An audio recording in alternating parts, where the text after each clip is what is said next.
योजनाएं बनाई जाएंगी। जी हां, उत्तराखंड सरकार ने राहत एवं बचाव कार्य के बाद अब लोगों को सीधे सहायता देने का फैसला किया है। इस कड़ी में सूबे के महिला एवं बाल विकास विभाग ने केंद्र सरकार को एक प्रस्ताव भेजा है, जिसे क्योर नाम दिया गया है। इस प्रस्ताव के तहत आपदा में बेघर और बेसहारा हुई औरतों को सहारा दिया जाएगा।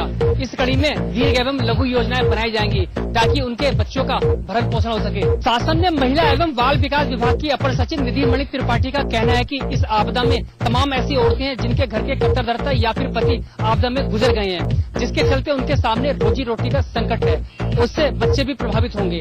यही वजह है कि विभाग केंद्र सरकार को एक प्रस्ताव भेज रहा है, जिसमें उनके भरण पोषण और प्रवेश की बात रखी जाएगी।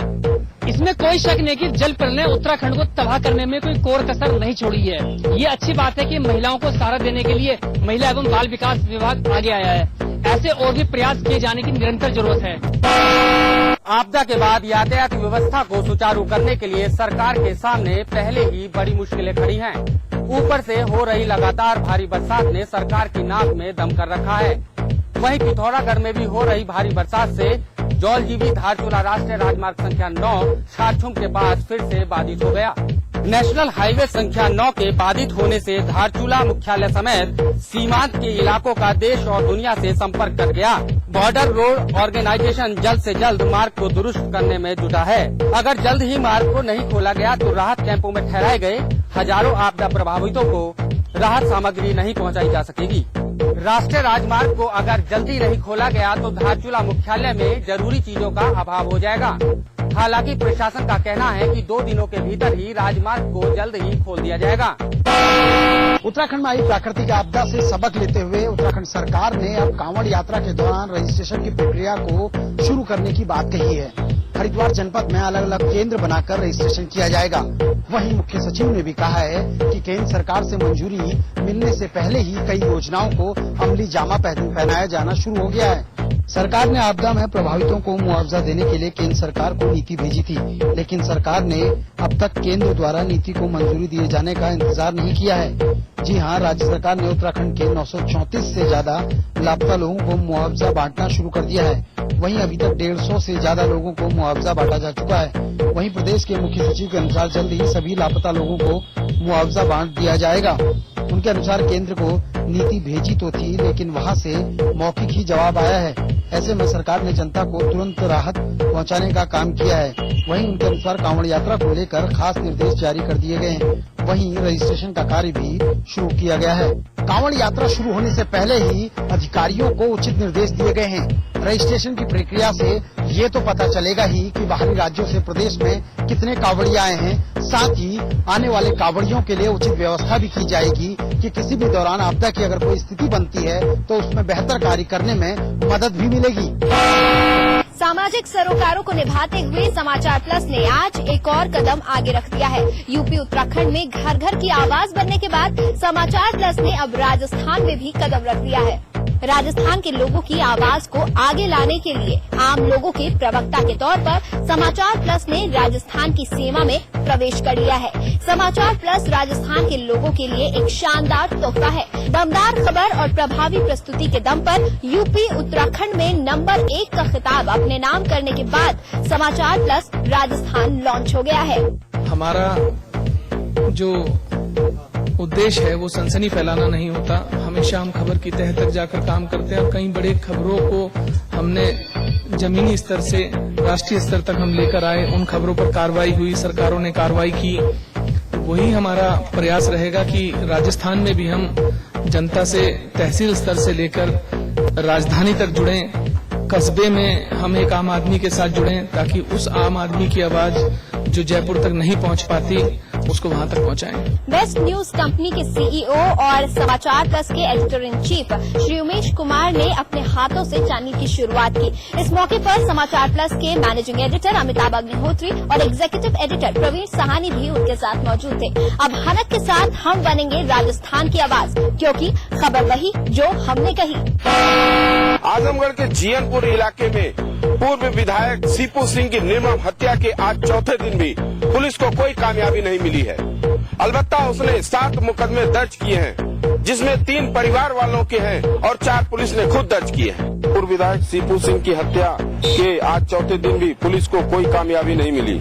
इस मामले में जहां परिवार के लोग पुलिस की कार्यप्रणाली पर विश्वास न करते हुए सीबीआई की मांग कर रहे हैं, तो वहीं पुलिस इस मामले में अब तक 7 मुकदमे दर्ज किए हैं, जिसमें से 3 पीड़ितों की तरफ से तो 4 खुद पुलिस ने दर्ज किए हैं, जिसमें तोड़फोड़ आगजनी के मुकदमे दर्ज हैं। इस मामले में सबसे चौंकाने वाली बात यह है कि खबरों को लगातार जनता तक पहुंचाने वाले पत्रकारों को भी नहीं बख्शा गया है, जिसमें से 4 लोगों को नामजद किया गया और कई के खिलाफ अज्ञात मुकदमा दर्ज किया गया है, जिसको लेकर पत्रकारों में भी काफी रोष है और वो कल आला अधिकारियों से मिलकर इस बात पे चर्चा करेंगे। एक तरफ पुलिस की इस कार्यप्रणाली से जहां परिवार के लोग नाखुश दिखे, जिन्होंने सीबीआई जांच की मांग की है, तो वहीं आज चौंकाने वाला मामला तब देखने को मिला जब जीयनपुर कोतवाली में पत्रकारों को भी नहीं बख्शा गया। 4 नामजद पत्रकारों के साथ अज्ञात लोगों पर मुकदमा दर्ज किया गया। इसको लेके आजमगढ़ में पत्रकारों का एक डेलीगेशन आला अधिकारी से मिलने का फैसला किया है।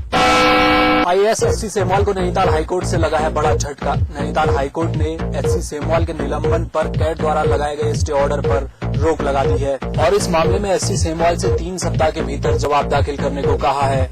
आपको बता दें कि आईएएस एससी सेमवाल पर 2005 में एडीएम रहते हुए रुद्रपुर में सरकारी जमीन को गैर कानूनी तरीके से आवंटित करने, अपने एकल हस्ताक्षर के माध्यम से कई विभागीय बिलों को पास करने समेत अन्य आरोप लगे थे। इन आरोपों की जांच के बाद राज्य सरकार ने बीते अप्रैल माह में एससी सेमवाल को निलंबित कर दिया था। उस वक्त एससी सेमवाल कुमाऊं के अपर आयुक्त के पद पर थे। राज्य सरकार के इस निलंबन के आदेश को एससी सेमवाल ने कैट के समक्ष चुनौती दी, जिस पर सुनवाई करते हुए कैट ने राज्य सरकार के निलंबन आदेश पर स्टे करते हुए एससी सेमवाल को राहत दी थी। अब इस मामले को लेकर राज्य सरकार नैनीताल हाईकोर्ट पहुंच गई है। राज्य सरकार की इस याचिका पर सुनवाई करते हुए नैनीताल हाईकोर्ट ने आईएएस एससी सेमवाल के निलंबन पर कैट द्वारा दिए गए स्टे ऑर्डर पर रोक लगा दी है। साथ ही नैनीताल हाईकोर्ट ने आदेशित किया है कि इस दौरान एससी सेमवाल किसी भी तरह से ड्यूटी न करें। मास हत्याकांड में हुआ है सनसनीखेज खुलासा। इंस्पेक्टर संजय राय ने पुलिस रिमांड में बताया है कि 8 जून को वो करने वाला था एसएसपी लखनऊ की हत्या और फिर खुद भी खुदकुशी करने वाला था। मास हत्याकांड में इंस्पेक्टर संजय राय के आत्मसमर्पण के बाद भी मास हत्याकांड की गुत्थी सुलझने का नाम नहीं ले रही। जी हाँ, इंस्पेक्टर संजय राय ने जो पुलिस रिमांड पर हैं, उन्होंने एक सनसनीखेज खुलासे के दौरान बताया कि 8 जून को जब एसएसपी लखनऊ ने उन्हें बात करने के लिए बुलाया था, तो उन्होंने उसकी हत्या की साजिश रची थी और फिर खुद भी आत्महत्या करने वाले थे। जहां इस कबूलिया बयान के बाद पूरे महकमे में सनसनी फैल गई है और संजय राय से पूछताछ जारी है, लेकिन वहीं इस गुत्थी में एक नया पेच आने से पुलिस अपनी ही कहानी में उलझती जा रही है। इंस्पेक्टर संजय राय के इस खुलासे के बाद जहां पूरे महकमे में हड़कंप मचा हुआ है, वहीं अब संजय राय ही बताएंगे कि आखिर इस पूरी कहानी का रचयिता कौन है और आखिर क्या मंसूबे थे संजय राय के।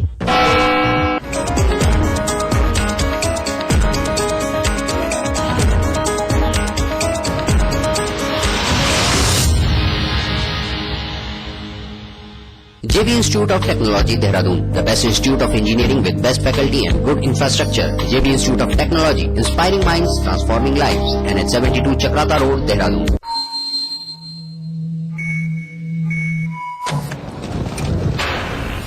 पत्रकारिता के हर फन का उस्ताद जो खबरों में भर देता है फौलाद, सच की वकालत करने वाला एक नौजवान जो बंद कर देता है हर झूठ की जुबान।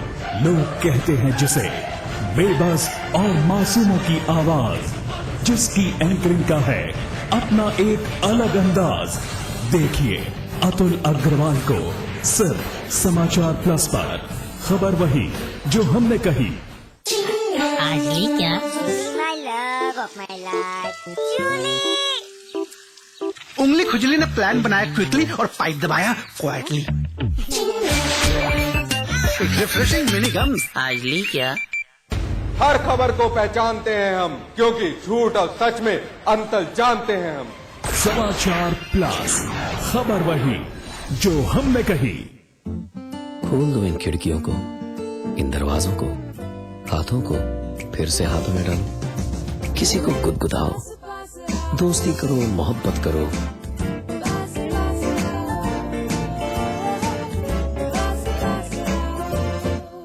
गले मिलो, आंख मिलाओ, किसी को अपना बनाओ ताया ताई मौसा मौसी सबसे प्यार करो, रहो हमेशा पास पास। क्या वास्तु दोषों से ग्रसित है आपका मकान? क्या ग्रह नक्षत्रों की आड़ी तिरछी चाल आपको करती है परेशान, या कुंडली का कोई दोष आपको पहुंचा रहा है नुकसान? पंडित श्री वैभवनाथ शर्मा आपकी हर मुश्किल का करेंगे समाधान। देखिए हमारा खास कार्यक्रम आपके सितारे, सोमवार से शनिवार सुबह 8:30 बजे सिर्फ समाचार प्लस पर। स्वाद बड़ी चीज है, स्वाद से बढ़कर कुछ नहीं। तुलसी सादा पान मसाला।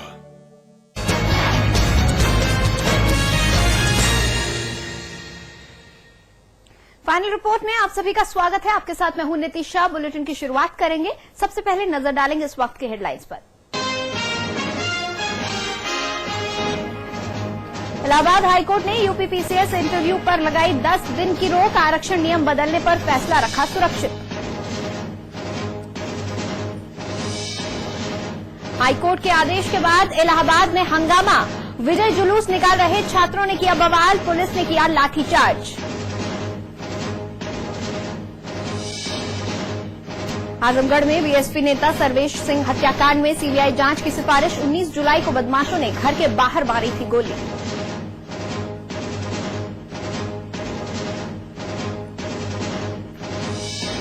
सीएम बहुगुणा और मुख्य सचिव सुभाष कुमार ने केदारनाथ धाम का किया दौरा। मंदिर की साफ सफाई का लिया जायजा। शासन के आदेशों की धज्जियां उड़ा रहे यूपी के आईपीएस अधिकारी। तबादले के 48 घंटे बाद भी नहीं ले रहे ज्वाइनिंग। सूत्रों के मुताबिक मुख्यमंत्री अखिलेश से ट्रांसफर को लेकर नहीं की गई चर्चा।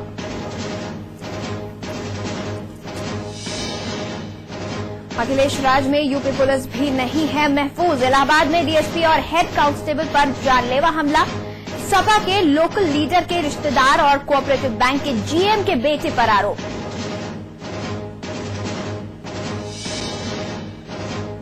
माज हत्याकांड में आरोपी इंस्पेक्टर संजय राय ने पुलिस रिमांड में किया सनसनीखेज खुलासा। लखनऊ के एसएसपी को मारने की थी साजिश, खुद भी करने वाला था आत्महत्या। बदायूं में फौजी ने साथियों के साथ मिलकर नाबालिग के साथ किया रेप। पुलिस ने दर्ज किया मामला, आरोपी फरार। उत्तराखंड में जारी है आफत की बरसात। रुद्रपुर में घंटे भर में हुई 10 मिलीमीटर बारिश। पौड़ी में बादल फटने से कई घरों में घुसा मलबा।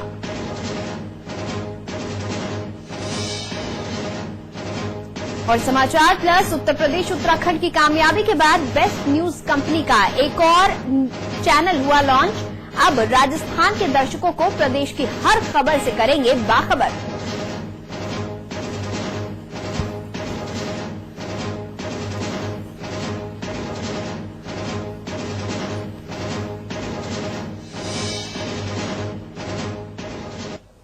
और सबसे पहले खबर मिर्जापुर से लेंगे, जहां पर एक बार फिर पंडों की दबंगई देखने को मिली है। पूजा पाठ करा रहे पंडों ने हरियाणा से आए भक्तों की जमकर पिटाई कर दी।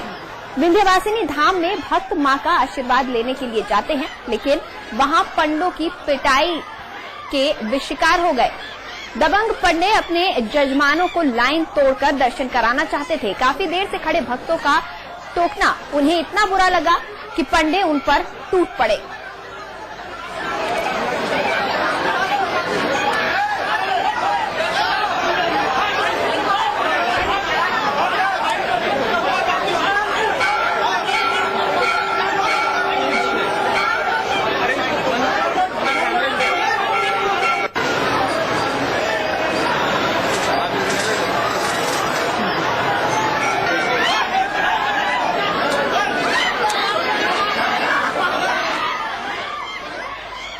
मिर्जापुर की हम आपको तस्वीरें दिखा रहे हैं। एक तरफ भक्तों की लंबी लाइन लगती है विंध्यवासिनी मां के दर्शन के लिए।